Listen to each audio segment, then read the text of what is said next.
2 Reis 20, verso 1. Naqueles dias Ezequias adoeceu de uma enfermidade mortal. Veio ter com ele o profeta Isaías, filho de Amós, e lhe disse: assim diz o Senhor, põe em ordem a tua casa, porque morrerás e não viverás. Então virou Ezequias o rosto para a parede e orou ao Senhor, dizendo: lembra-te, Senhor, peço-te de que andei diante de ti com fidelidade, com inteireza de coração, e fiz o que era reto aos teus olhos, e chorou muitíssimo. Verso 4. Antes que Isaías tivesse saído da parte central da cidade, veio a ele a palavra do Senhor, dizendo: volta e dize a Ezequias, príncipe do meu povo, assim diz o Senhor, Deus de Davi, teu pai, ouvi tua oração e vi as tuas lágrimas, eis que eu te curarei, ao terceiro dia subirás à casa do Senhor. E o verso 6 diz: e acrescentarei aos teus dias 15 anos, e das mãos do rei da Síria te livrarei, a ti, a essa cidade, e defenderei essa cidade por amor de mim e por amor a Davi, meu servo. Olha para cá, por favor. O rei Ezequias foi um exemplo de rei para Israel. Foi um rei fiel a Deus, um rei temente ao Senhor. Tanto é que quando ele fica enfermo, ele diz: Senhor, lembra da minha fidelidade. Porque ele era convicto do quanto ele era fiel ao Senhor. Aí nós já percebemos que mesmo sendo fiéis a Deus, não estamos imunes de enfermidades, doenças e morte. Ezequias aqui de fato recebeu um milagre da parte do Senhor. 15 anos de lambuja, 15 anos a mais. Mas é claro, depois morreu. Foi por caminho que todos irão. Mas o fato de sermos crentes, filhos de Deus, não nos deixa imune aos problemas. Ezequias, depois aqui no capítulo 20, ele comete um erro grotesco. Diz a Escritura que vem o rei, um mensageiro do rei da Babilônia, conhecer o reino. E o que Ezequias faz? Ele mostra todo o teu reino, todo o reino dele, para o mensageiro da Babilônia. E então o profeta diz: o que você mostrou a eles, Ezequias?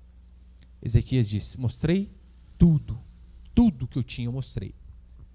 Então o profeta diz: então tudo você perderá. Mostrou tudo, perderá tudo. Mas ainda assim Deus teve mais um pouco de misericórdia de Ezequias. Sabe o que ele fez? Mas eu não vou tirar tudo de você com você em vida. Não, vou poupar você disso. Assim que você morrer, eu tirarei inclusive os seus filhos. Isso aqui vai ser invadido e a Babilônia vai vir, vai arrebentar com tudo. O problema de Ezequias foi que ele pensou assim: olha, se não vai acontecer comigo vivo, não há problema. Não estarei aqui para saber o que vai acontecer. Ou seja, ele não se preocupou nem um pouquinho com a geração dos seus filhos, de seus netos e com as gerações posteriores. Mas ele ainda cometeu um erro pior. Um erro pior. O maior erro de Ezequias foi Deus dizer assim para ele. Qual foi a ordem aqui? Põe em ordem a tua casa. Ele já tinha uma previsão: eu vou durar apenas 15 anos. Depois desses 15 anos, eu vou morrer. Então Deus disse: põe tua casa em ordem. Ele não colocou. Ele recebeu um milagre da parte de Deus. Foi curado pelo Senhor. Todavia não obedeceu a Deus na ordem subsequente, que era colocar a casa dele em ordem. No terceiro ano, depois que ele recebeu essa cura, diz a Escritura que ele teve um filho chamado Manassés. 3 anos depois da promessa de Deus, ele então tem um filho. Ou seja, ele teria mais 12 anos com esse menino. E ele não colocou a sua casa em ordem. Eu quero passar esta noite 2 princípios aqui apenas. Põe o primeiro ali, por favor. O primeiro princípio é o seguinte: temos um compromisso com as gerações futuras. Quando eu digo temos, no plural, eu estou dizendo todos nós, sem exceção. Coloque-se no lugar de Ezequias. Ele tinha um filho. Ele sabia: eu tenho 12 anos para ficar com esse menino. Ele é o sucessor do meu trono. Ele vai reinar no meu lugar. Se é você no lugar de Ezequias, o que você faria? Cara, eu vou deixar esse moleque um aço. Eu vou ensinar tudo aquilo que eu sei em relação ao Senhor. Por quê? Porque o tempo é curto. Eu preciso. fazer com que ele conheça cada dia mais a Deus. Eu preciso ir a Deuteronômio capítulo 6 e de fato entender e aplicar aquele princípio que nós devemos ensinar às nossas crianças ao levantar, ao deitar, ao caminhar. Em todo caminho devemos inculcar a palavra do Senhor. Era isso que Ezequias devia ter feito. Todavia Manassés, seu filho, começa a reinar com 12 anos. Manassés foi um dos piores reis que Judá teve. Era o demônio em pessoa. Manassés, filho do tão temente a Deus, Ezequias. É tão certo que, se você virar uma página no capítulo 21, vai falar sobre o começo do reinado de Manassés. Acompanha comigo, por favor. Segundo livro de Reis, capítulo 21, verso 2. Tinha Manassés 12 anos quando começou a reinar, e o verso 2 assim: fez ele o que era mal perante o Senhor, segundo as abominações dos gentios que o Senhor expulsara de suas possessões de diante dos filhos de Israel.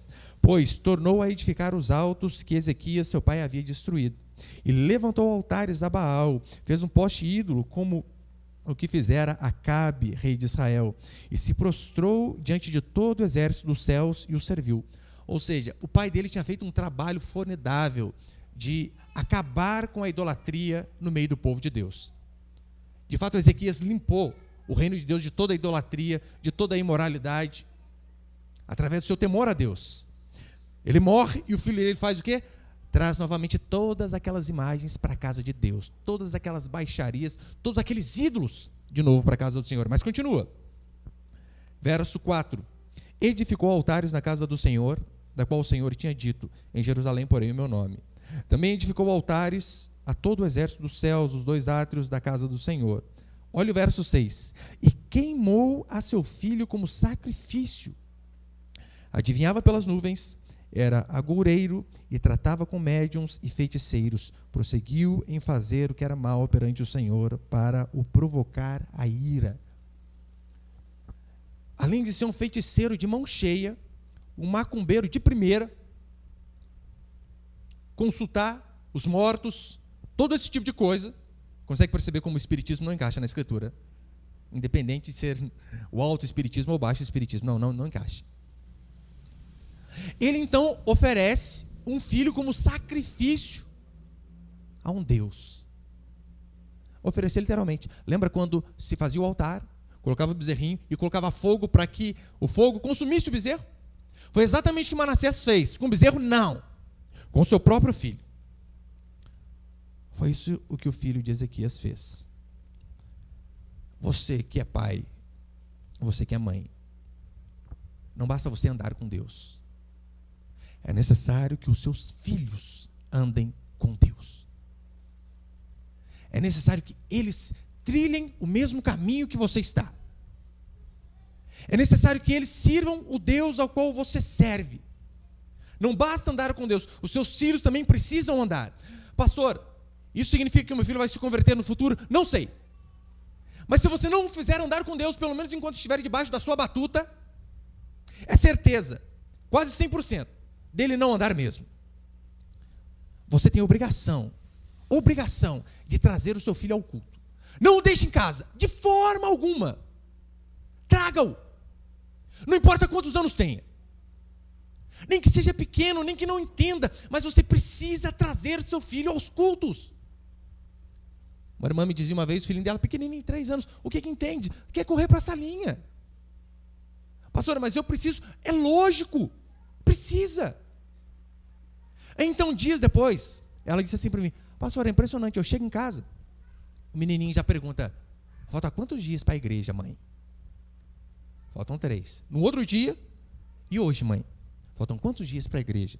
Perceba, ele não tem discernimento do que é cultuar a Deus, mas ele tem discernimento de que, olha, tem 2 dias na semana que eu saio da minha casa, eu vou a um lugar onde as pessoas tocam, as pessoas cantam, eu ouço barulho e depois eu vou para a salinha. Olha a importância de inculcar essas coisas na cabeça dos nossos filhos. Mas teve mais. A vida de Manassés foi ainda pior que isso. 100 anos adiante, a profecia de que a Babilônia viria chegou a hora. Então, no livro de Jeremias, onde a Babilônia está cercando Jerusalém, em Jeremias capítulo 15, vai dizer assim, põe ali, por favor. Jeremias 15, verso 1 até o 4. Disse-me, porém, o Senhor, ainda que Moisés e Samuel se pusessem diante de mim, meu coração não se inclinaria para este povo. Olha o exemplo que Deus está dando. Ainda que esses dois grandes servos meus, Moisés, aquele que eu dei a lei, e Samuel, os maiores profetas, ainda que eles se pusessem diante de mim, o meu coração não se inclinaria para este povo. Lança-o diante de mim e saiam.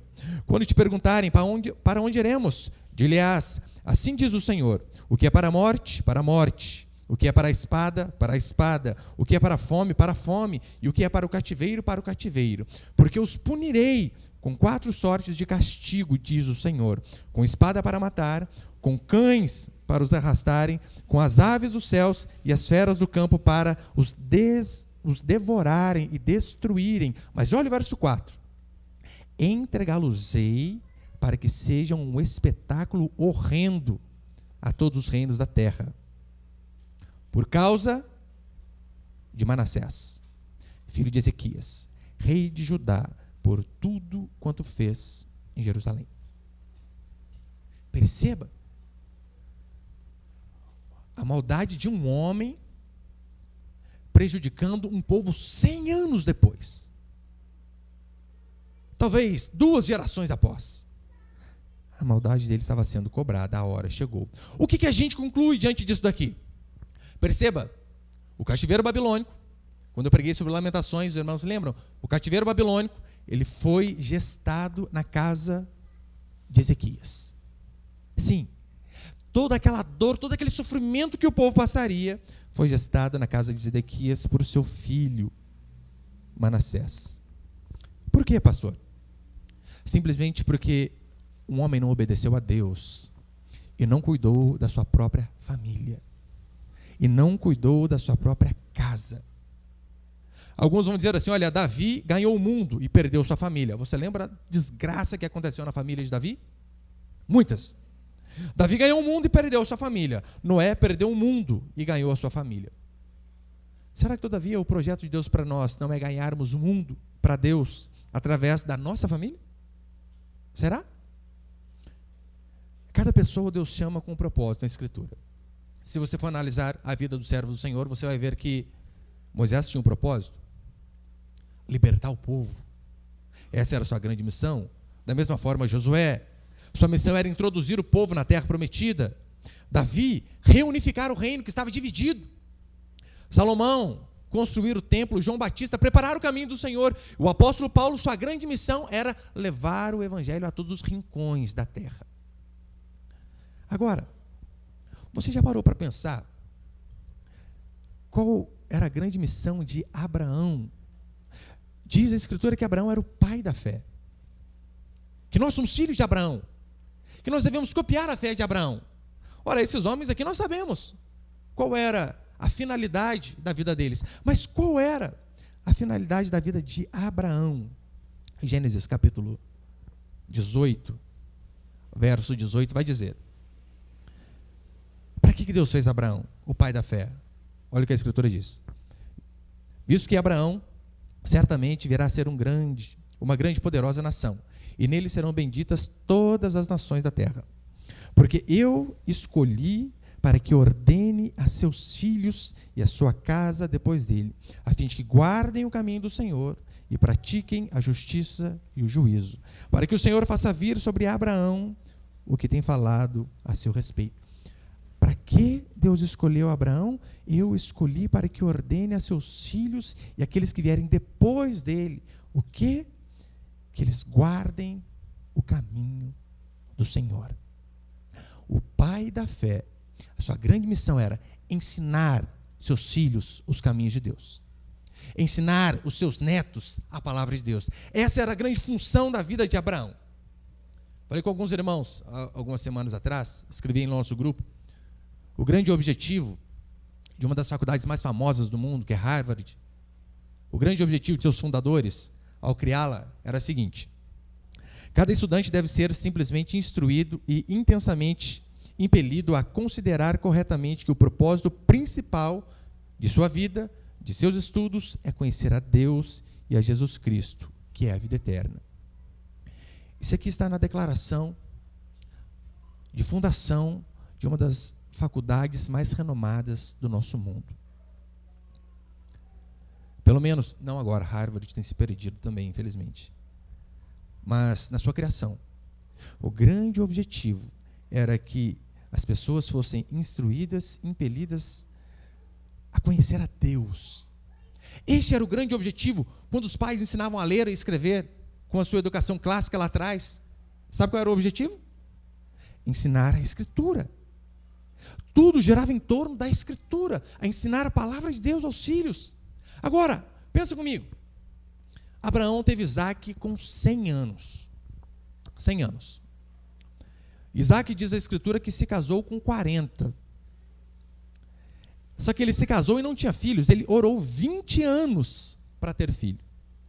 Ou seja, Abraão tinha 100, mais 40 de Isaque, mais 20 anos orando, 160. E a Escritura diz que Abraão morreu com 175 anos. Ou seja, ele conseguiu durante 15 anos, um período considerável de sua vida, ter o privilégio de ensinar não apenas os filhos, mas também os netos. Pastor, mas teve algum efeito na família de Abraão e nas famílias posteriores? Claro que teve. Valeu a pena? Claro que sim. Perceba, se não fosse Abraão cumprir este mandamento de ensinar aos seus filhos, aos seus netos, e eles, consequentemente, as suas posteridades, nós não estaríamos aqui. Porque não é isso que diz a Escritura, somos descendência de Abraão. Ora, um homem que decidiu obedecer a Deus. Você lembra? Deus fez um pacto com Abraão, fez uma aliança. Ele colocou algo como sinal da aliança. Qual era esse sinal? Circuncisão, que era a remoção ali do prepúcio do órgão masculino. É como se fosse a fimose de hoje. Pastor, mas o que tem a ver? Deus faz uma aliança com o povo e coloca um sinal justamente no órgão reprodutor masculino. O que tem a ver? Ali o Senhor estava passando uma mensagem de que, para que toda vez que um homem se reproduzisse, ele não passasse apenas o seu código genético à sua descendência, mas principalmente a fé no Senhor, a aliança com o Todo-Poderoso e o compromisso de servir a Deus assim como seus pais serviram. Este era o significado. Principalmente passar a fé. Eu e você, nós devemos fazer de tudo que estiver ao nosso alcance para ensinar os nossos pequeninos o caminho do Senhor. Não devemos medir esforços. Nem que você durma tarde, nem que você acorde cedo, nem que os seus olhos ficam parecendo uma brasa de cansada. Ensine, ensine. Como diz Deuteronômio, olha, você deve inculcar essas coisas na cabeça dos seus filhos. Porque se assim não fizer, o mundo fará com seus princípios. Então é de suma importância que nós venhamos a receber essa missão e cumpri-la assim como Abraão fez. Se você não fizer isso, olha o exemplo de Manassés. Deixe sua filha em casa, na casa dos outros. Tenha preguiça de ler a Bíblia para ela. Tenha preguiça de ensinar a Escritura para os seus filhos. E não venha lá na frente falar, por que eu estou sofrendo tanto? Ora, não seguiu o princípio. Seu filho ou sua filha virou um Manassés. Segundo princípio é o seguinte, não se disponha a ganhar o mundo a ponto de seus filhos perderem a fé. Não se disponha a ganhar o mundo a ponto de seus filhos perderem a fé. É comum vermos pais com bons objetivos. Qual o objetivo, por exemplo? Pastor, eu trabalho duro, para quê? Para dar uma condição de vida melhor para os meus filhos. Isso é justo? Claro.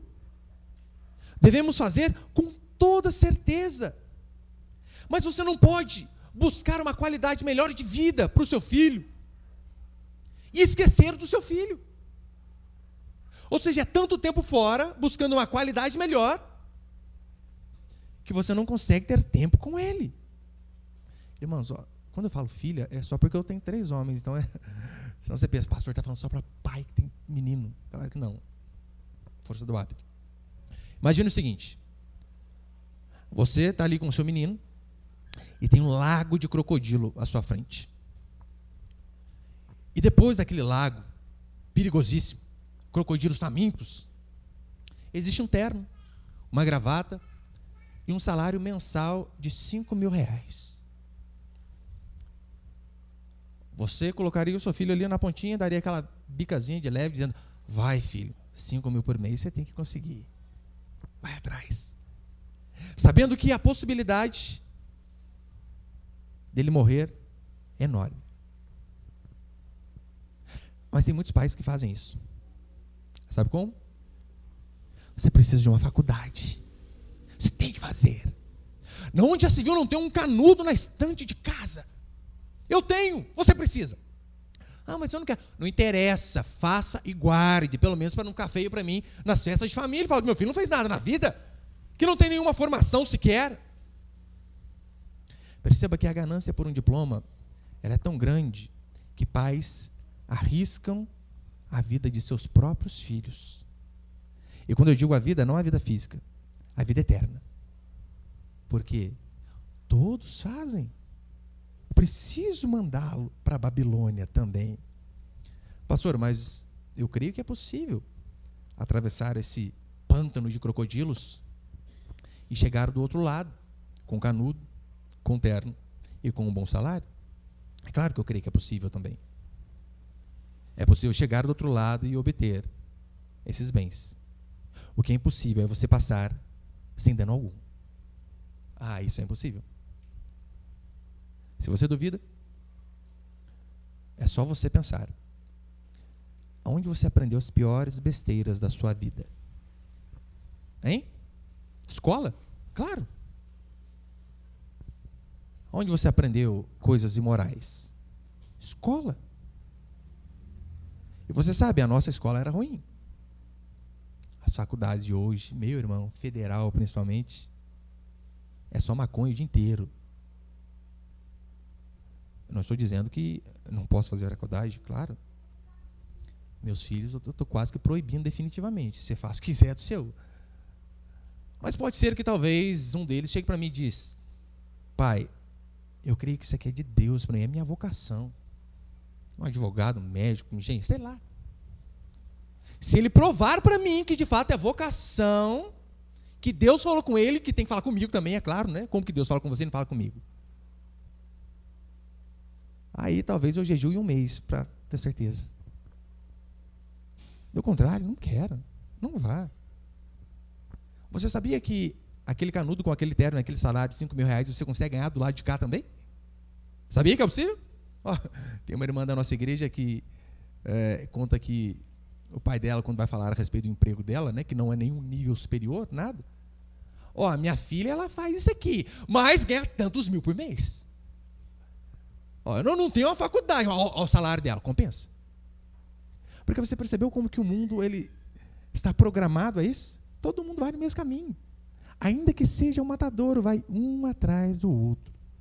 Infelizmente, a ganância por um diploma é tão grande que faz com que pais arrisquem a vida eterna de seus próprios filhos. E a Bíblia fala de um outro exemplo drástico, assim como do rei Ezequias. O profeta Samuel iniciou seu ministério cedo, ainda como criança. De fato, a sua mãe o levou para casa, desmamou o menino e fez o quê? Já colocou no templo, era a promessa. Samuel começou cedo. Diz a Escritura que ele, tendo começado o seu ministério quando criança, ele chega no final de sua vida, anos, décadas pastoreando um povo. Detalhe, ele não era apenas o sacerdote, ele era juiz, ele era profeta. Inúmeros cargos. Então ele chega no final de sua vida e vai prestar um relatório à sua nação. Você pode só voltar algumas páginas comigo aí? Vamos ler. 1 Samuel capítulo 12, a gente está em Reis, só voltar um pouquinho aí ao livro anterior. Primeiro livro de Samuel, capítulo 12. Se você não achar, tem ali, mas o desafio é procurar aí, por favor. 1 Samuel 12, verso 2. Samuel prestando um relatório de anos de trabalho ministerial. Ele diz assim: agora, pois, eis que tendes o rei à vossa frente. Já envelheci e estou cheio de cãs. Cãs são cabelos brancos.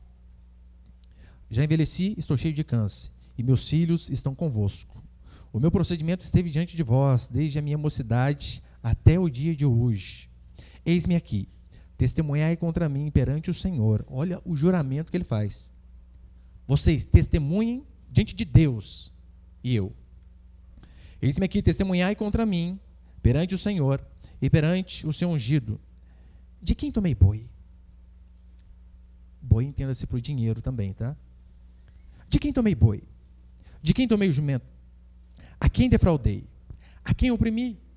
E das mãos de quem aceitei suborno para encobrir com ele os meus olhos? E vou-lo restituirei. Olha o que ele diz. Há alguma prova de que eu ranquei R$1 de alguém? Se tiver, levante-se e eu vou restituir. Verso 4 ele continua. Então responderam: em nada nos defraudaste, nem nos oprimiste, nem tomaste coisa alguma das mãos de ninguém. E ele lhes disse: o Senhor é testemunha contra vós outros, e o seu ungido é hoje testemunha que nada tens achado nas minhas mãos. E o povo confirmou: Deus é testemunha. Olha, este deve ser o objetivo de todo pastor. Chegar já com os cabelos brancos no final da sua vida diante da congregação e dizer: eu tenho defraudado alguém aqui? Eu deixei de ajudar vocês quando precisavam? Nos dias de luto, eu estava junto? Nos de alegria? Roubei R$1 de alguém que está aqui? Se tiver, que se apresente. E eu vou restituir. Esse deve ser o objetivo de todo pastor: chegar no final da sua vida, assim como Samuel, e dizer: terminei o ministério de mãos limpas, sem corrupção alguma. Porém, entretanto, todavia, Samuel não errou com a sua congregação, mas cometeu um erro terrível, assim como Ezequias, com sua própria família. No capítulo 12, Samuel presta conta ao povo. Volta um pouquinho para o capítulo 8 agora, do primeiro livro de Samuel, versículo 1. 1 Samuel 8, verso 1. Ai, que benção ver esse barulho de folha. Nada contra smartphone, pode ver também, tá? 1 Samuel 8. Tendo Samuel envelhecido, constituiu seus filhos por juízes sobre Israel. Aqui já começa um erro grave de Samuel. Os juízes, os profetas, os sacerdotes, como Israel era uma nação teocrática, não eram escolhidos por homens, mas pelo próprio Deus. A gente vê uma pontinha de nepotismo, no caso dele. Verso 2. O primogênito chamava-se Joel, o segundo, Abias, e foram juízes em Berseba. Porém, seus filhos não andaram pelos caminhos dele. Antes, se inclinaram à avareza e aceitaram subornos e perverteram o direito. Perceba, consegue ver a oposição do que foi o pai e do que foi o filho, a exemplo de Ezequias e Manassés? Samuel disse: não aceitei suborno, não aceitei propina, fui fiel, fui íntegro. Seus filhos, todavia, aceitaram suborno, foram avarentos, perverteram o juízo. Exatamente o contrário do pai. Depois, no versículo 4, vai dizer que todos foram até Samuel, dizendo assim, acompanhe comigo, verso 4. Então os anciãos, todo Israel, se congregaram e vieram a Samuel em Ramá. Olha o verso 5. E lhe disseram: vê, já está velho, e teus filhos não andam pelos teus caminhos. Deve ser a coisa mais triste do mundo para um pai decente ouvir isso daqui. Você é bom, mas seus filhos não prestam. Vê, já está velho, teus filhos não andam pelos teus caminhos. Constitui-nos, pois, agora um rei sobre nós, para que nos governe como o tem todas as nações. O que eles estavam dizendo é o seguinte: Samuel, cara, contigo estamos fechados. mas você está velho, você está de partida. Os seus filhos nós não mandaremos. Respeitamos você. Você é um exemplo de caráter, de homem de Deus, de servo do Senhor. Os seus filhos que passem longe de nós. Assim como o cativeiro babilônico foi gestado na família de Ezequias, o fim da teocracia. Israel até aqui era uma nação teocrática, Deus governava de forma absoluta.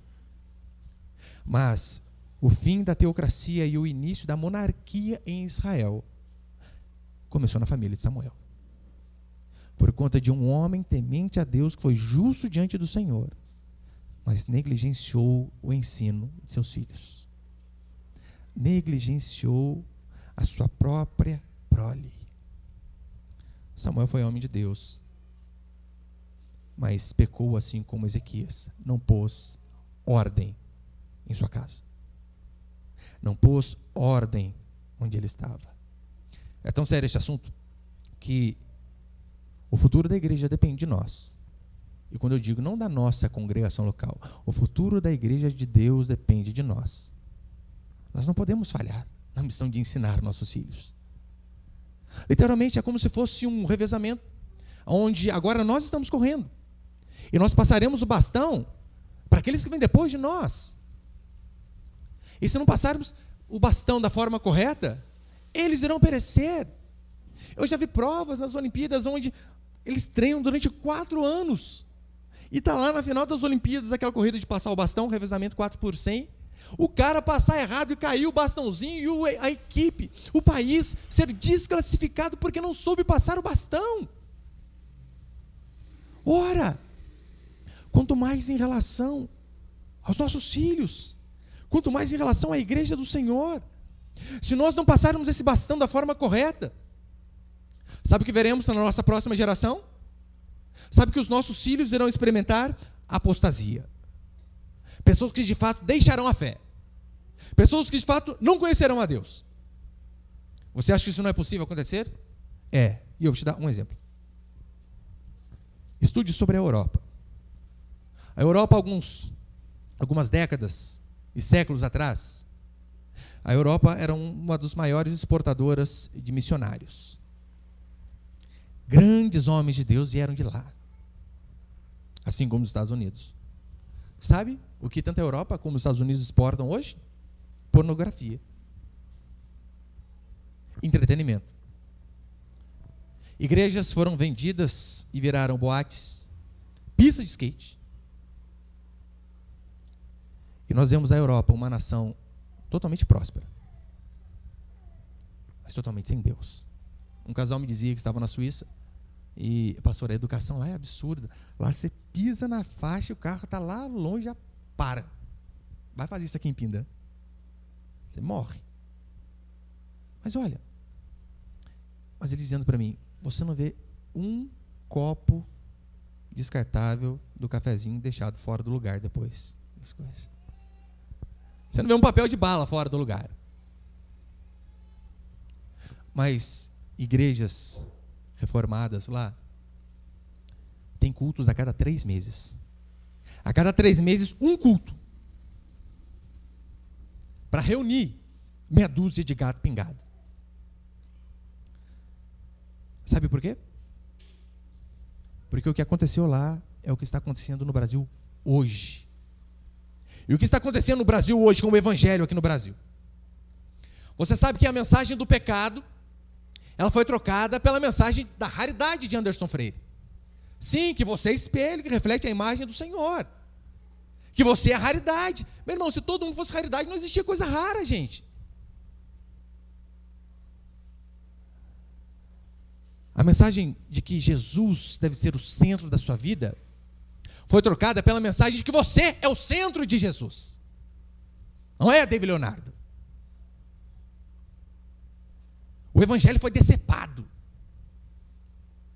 Pegou-se o evangelho, que é a mensagem do arrependei-vos, porque está próximo o reino dos céus, cortaram no meio, jogaram fora o arrependimento e ficaram apenas com o reino dos céus. É por isso que nós temos igrejas abarrotadas.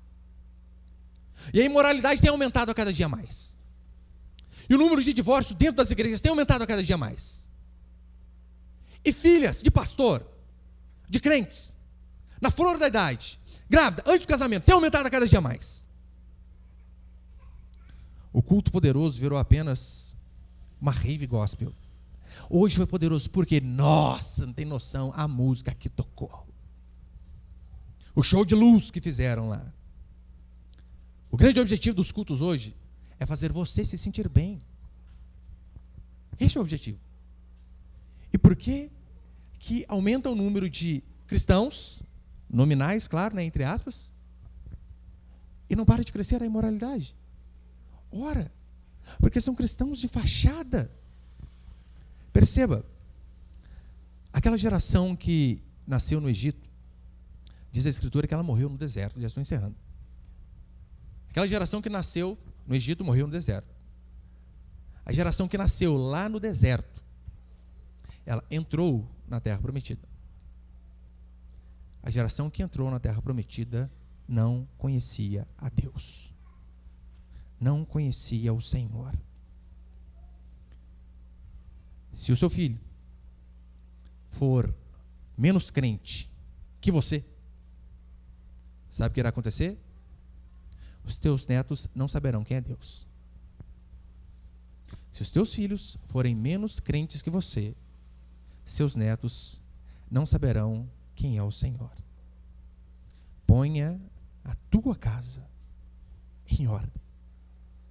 A tua própria casa. Hoje de manhã eu compartilhava este texto com os meus meninos, eu dizendo para eles: vocês têm a obrigação de serem melhores do que eu. Obrigação. Em tudo. Tanto nas coisas naturais que se faça. Eu louvo a Deus. Eu toco teclado melhor que eu, outro toca violão melhor que eu, faz um monte de coisa melhor que eu. Não há problema. Eu digo para eles: é obrigação de vocês. Eu ensinei, você pegue e aprimore e faça melhor. Mas não apenas isto. Vocês têm a obrigação de serem mais crentes do que o seu pai é. Sabe por quê? Aonde eu morava, da família que eu vim, não tinha um livro sequer sobre exposição bíblica. Virei eles para trás, mostrei uma pilha de livros e disse: devore-os, leia-os, ore mais do que eu oro, busque a Deus mais do que eu busco, porque vocês têm a obrigação, o dever de serem um cristão melhor do que eu. Porque se vocês não fizerem assim, os meus netos não conhecerão a Deus. E eu não quero que isso aconteça, claro. O que será de seus filhos se você prefere cultos online ao invés de congregar? Hein? O que será deles?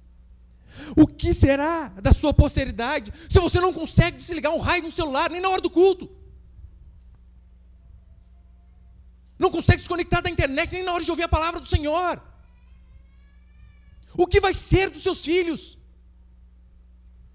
Existe alguém mais importante para falar com você do que Deus falando?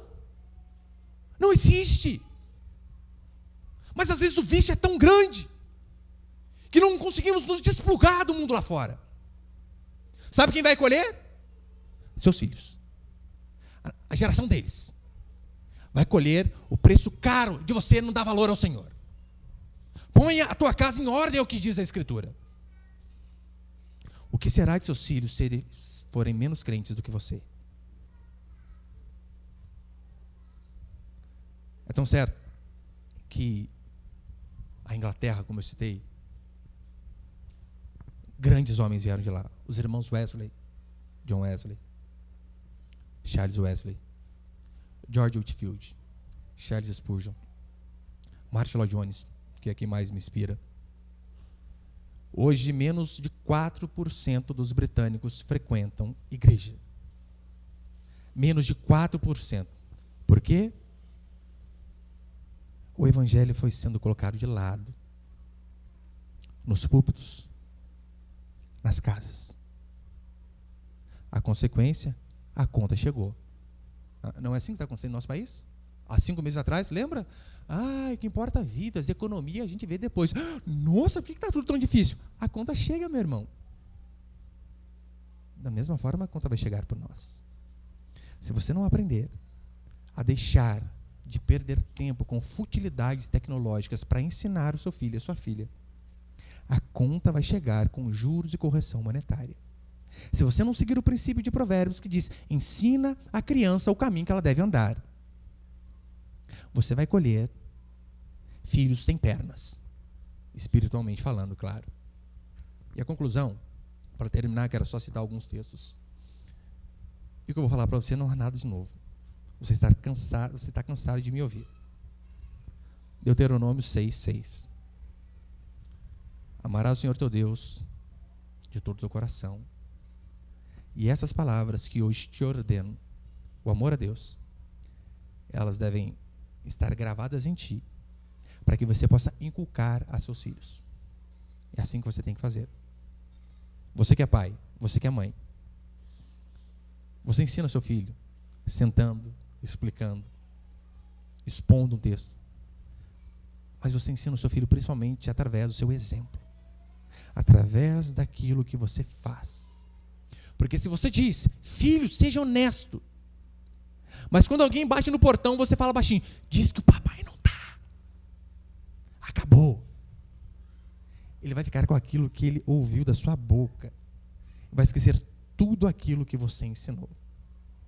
Inculcar é falar várias vezes, durante um longo tempo. Ou você acha que, de fato, você trazer o seu filho uma vez por semana, no máximo 2, para que ele passe 30 a 40 minutos aqui na salinha, você acha que isso daqui vai resolver o problema espiritual do seu filho? Acha? Minha resposta para você vai ser digitando KKK. Não vai. De forma alguma. Isso aqui é apenas um complemento para aquilo que você deve fazer constantemente. Salmo 44, verso 1. Tem ali? Salmo 44, como eu cito aqui, vai dizer assim: ouvimos, ó Deus, com os próprios ouvidos, nossos pais nos têm contado o que outrora fizeste em seus dias. Olha, ouvimos a Deus com os nossos próprios ouvidos. Os nossos pais nos disseram tudo aquilo que o Senhor fez. Essa é uma forma de ensinar. Sente. Diga aquilo que Deus fez na sua vida. Diga o dia que o Senhor te encontrou no lamaçal de pecado. Diga o dia que você entendeu que a graça de Deus foi derramada sobre você. Diga para os seus filhos de onde Deus te tirou para te colocar aqui. Aqui é de fato falar dos feitos de Deus. Isso, é claro, não se aplica apenas a filhos biológicos, né? Temos a missão do ID, todos nós temos que levar o Evangelho. Mas no Salmo 78, eu faço questão de ler esse Salmo com você também. Esse não tem ali não. Se você quiser abrir comigo, bem aí no meio da Escritura, Salmo 78, se não, eu leio para você aqui. Verso 3. Olha o que diz Salmo 78, versículo 3. O que ouvimos e aprendemos, o que nos contaram nossos pais, não encobriremos a seus filhos. Contaremos à vindoura geração os louvores do Senhor e o seu poder e as maravilhas que fez. Ele estabeleceu um testemunho em Jacó, e instituiu uma lei em Israel, e ordenou aos nossos pais que os transmitissem a seus filhos, a fim de que a nova geração os conhecesse. Filhos que ainda hão de nascer, se levantassem e, por sua vez, os referissem aos seus descendentes. Talvez este seja o seu caso, nem filho tenha hoje. Mas está aqui o testemunho, já sabe o que você tem que fazer para eles. E para encerrar, põe o texto de Pedro ali, por favor. Pedro aqui também, ele está no final de sua vida. Pedro sabe que ele iria morrer. O Senhor tinha o avisado. Ele sabia que a perseguição que estava acontecendo, que ele não escaparia. E então, Pedro, olha o que ele vai dizer. 2 Pedro, capítulo 1, verso 12 a 15. Por essa razão, sempre estarei pronto para trazer-vos lembrados acerca dessas coisas. Embora sejais certos da verdade já presente convosco e nela confirmados. Ou seja, o que eu vou falar aqui, vocês já sabem, eu vou falar de novo. Pode perceber, no culto você não aprende coisa nova toda vez. Não, já sabe quase que tudo, mas precisa ouvir novamente. Verso 13. Também considero justo, enquanto estou neste tabernáculo, o tabernáculo está se referindo ao seu corpo físico, sua carcaça. Também considero justo, enquanto estou neste tabernáculo, despertar-vos com essas lembranças. Ou seja, vocês já sabem, eu vou lembrar de novo. certo de que estou prestes a deixar o meu tabernáculo, ou seja, deixar esse corpo, como efetivamente o nosso Senhor Jesus Cristo me revelou. Mas de minha parte, esforcei-me diligentemente, ou seja, com todo esmero, atenção, esforcei-me diligentemente por fazer que, a todo tempo, mesmo depois da minha partida, conserveis a lembrança de tudo. Ou seja, eu me esforcei com todo o meu empenho para lembrar a vocês de verdades básicas que vocês já sabem. Para que vocês se lembrem não apenas enquanto eu estou aqui, porque eu estou partindo, mas para que vocês se lembrem desses ensinamentos, inclusive depois de minha morte. Ponham a tua casa em ordem. Ensine as gerações posteriores. Pedro está dizendo, olha, eu estou acabando aqui, mas os próximos precisam ouvir esta mensagem. Eu louvo a Deus hoje pela internet. Eu oro de todo o coração que YouTube não apague nosso canal. Facebook sai de vez em quando. E que mesmo depois de minha morte, essas pregações que vão para a internet, que vão para a rádio, elas continuam impactando pessoas. Você deve trabalhar, não apenas por você na sua geração, mas para que os seus filhos conheçam a Deus, para que os seus netos conheçam a Deus. De fato, eu quero de todo o meu coração que meus filhos sejam muito mais crentes que eu. Quero, de todo o coração. Para encerrar, eu lembro que na época das lives, no começo da pandemia, eu assistia uma live de uma cantora lá, e o filho, acho que uns 15, 16 anos, eu achei legal a questão dele querendo honrar o pai, ele dizendo assim, olha, se eu for 10% do homem de Deus que meu pai é, já me darei por satisfeito. Se a intenção dele foi apenas honrar, joia, os filhos devem fazer isso aos pais. Só que pense que, se de fato isso se cumpre, se eu for 10% que meu pai é, está ótimo. E o filho dele pensa a mesma coisa, se eu for 10% do meu pai, o neto vai ser 1% do avô. Acabou o cristianismo. Eu quero que meus filhos sejam melhores do que eu, para que quando eles tiverem os deles, eles digam, seja melhor do que eu. E assim possamos fazer uma bola de neve crescente. Nossos filhos têm a obrigação de serem melhores do que nós. Porque se você não colocar sua casa em ordem, seus filhos se perderão. Seus netos não conhecerão a Deus. Seus bisnetos talvez nem nasçam. Mas enquanto nós temos a oportunidade, devemos sim orar para que Deus nos livre de cometer esses erros de Ezequias, de Samuel, e nos esforçar diligentemente para que aqueles que estão ao nosso redor ouçam e para que aqueles que virão depois de nós também amem e sirvam ao Deus ao qual servimos. Amém, meus irmãos?